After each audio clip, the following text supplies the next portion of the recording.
शिवसेनेचे माजी आमदार वैभव नाईक यांच्या मागचा एसीबीचा ससेमिरा अद्यापही सुरूच असून निवडणुकीनंतर पुन्हा एकदा वैभव नाईक यांची सपत्नीक रत्नागिरीच्या एसीबी कार्यालयात चौकशी झाली।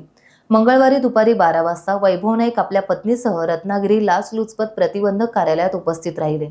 यावेळी दबाव कितीही असू द्या, कोणी सोबत असो किंवा नसो, मी हा लढा लढणारच असा इशारा माजी आमदार वैभव नाईक यांनी दिलाय। यावेळी त्यांनी आपल्या उद्योग व्यवसायाचा 20 वर्षांचा आर्थिक जमा खर्च सादर केला आणि सांगितले की माझा आर्थिक व्यवहार चोख असल्याने मी कोणत्याही दबावासमोर आता झुकणार नाही।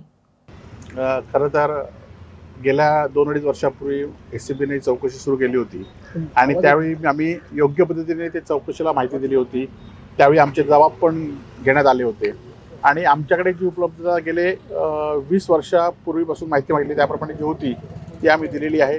पत्नीने सुद्धा जी तिच्या नावावर मालमत्ता आहे ती पण दिलेली आहे, परंतु आज त्यांनी पुन्हा एकदा त्यांच्या फॉर्मॅटमध्ये माहिती मागवली। ती फॉर्मॅटमध्ये माहिती आम्ही भरून आणलेली आहे आणि त्याचबरोबर 20 वर्षात जे काही जमिनीचे खरेदी विक्री व्यवहार असतील, खरं तर 1996 पासून मी इन्कम टॅक्स भरतोय आणि गेले 4 विधानसभेच्या निवडणुका मी लढवलेल्या आहेत आणि त्यावेळी सुद्धा मी माहिती माझ्या प्रतिज्ञापत्रात दिलेली आहे। त्यानंतर इन्कम टॅक्समध्ये सुद्धा सातत्याने माहिती दिलेली आहे आणि याच्या व्यतिरिक्त कुठली खरं तर एसीबीची एकीकडे चौकशी होत असताना एसीबी एखाद्या गुन्ह्याची चौकशी करू शकते, परंतु इन्कम टॅक्स हे त्यातले निष्ठान असतात आणि त्यांनी सुद्धा माझी 2 वर्ष 2दा स्क्रुटिनी केलेली आहे आणि त्यामुळे अशा सगळ्या फाईल आम्ही त्यांना घेऊन दाखवलेल्या आहेत। परंतु एखाद्याला चौकशीसाठी दबाव आणायचा किंवा त्रास द्यायचा असेल तर त्यांना आपण काय करू शकत नाही, परंतु त्यांना जे सहकार्य लागेल ते सहकार्य मी करणार आहे आणि मी आता त्यांच्याकडे हजर होऊन त्यांना जी माहिती दिली त्याच्याविषयी वेगळी काय माहिती असेल तर ती सुद्धा त्यांना देणार आहे। पण इलेक्शनच्या ह्याच्यामध्ये चौकशीचा फेरा जो आहे तो थांबला होता आणि आता इलेक्शन नंतर पुन्हा एकदा हा चौकशी ससेमिरा चालू झाला आहे, नेमकं काय वाटतं याच्यामध्ये? नाही, खरं तर चौकशी आम्ही जी दिली आहे, जी प्रॉपर्टी दिली आहे, जी दिली ती खरं तर चौकशी त्यांना पुरेशी होती, परंतु काय राजकीय दबाव असेल किंवा त्यांना काहीतरी वेगळी माहिती पाहिजे असेल म्हणून त्यांनी पुन्हा मागितलेलं आहे, तर त्यांना पूर्ण सहकार्य करण्याचं पहिल्यापासून धोरण ठरवलं आहे ते आम्ही करणार आहोत।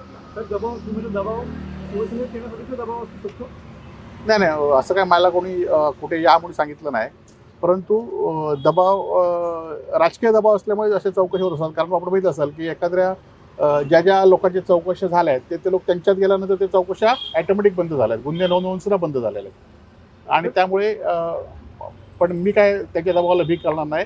मी माझी जी माहिती आहे ती योग्य पद्धतीने देईल आणि माझा संघर्षाचा लढा हा सुरूच राहील। तर तुमच्यासोबतच राजन साळवी यांची पण चौकशी सुरू होती, आता राजन साळवी शिवसेनेत किंवा भाजपमध्ये जाण्याची चर्चा सध्या सुरू झालेली पाहायला मिळते। एरवी तुमच्यासोबत तुमच्या जेव्हा चौकशी झाली तेव्हा राजन साळवी तुमच्यासोबत होते। आता ही लढाई मला एकट्यानेच लढायची आहे, त्यामुळे येणाऱ्या काळामध्ये जी लढाई असेल ती मी लढेन। कोण माझ्यावर असलं आणि कोण नसेल त्यामध्ये काय मोठा फरक पडणार नाही, परंतु चौकशीला योग्य पद्धतीने माहिती देण्याचं काम मी निश्चित करेन।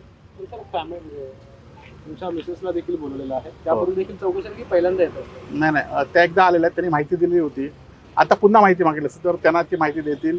त्या पण त्याच पद्धतीने खमक्या आहेत, त्या पण त्या पद्धतीने चौकशीला सामोरे जातील आणि योग्य पद्धतीने माहिती देतील। तुम्ही म्हटलं की यापूर्वी माहिती दिलेली आहे पण पुन्हा एक वेगळा फॉर्मॅट दिला, त्यामध्ये माहिती मागितली, तफावत आहे, वेगळे प्रश्न आहेत की सेम गोष्टीच आहेत?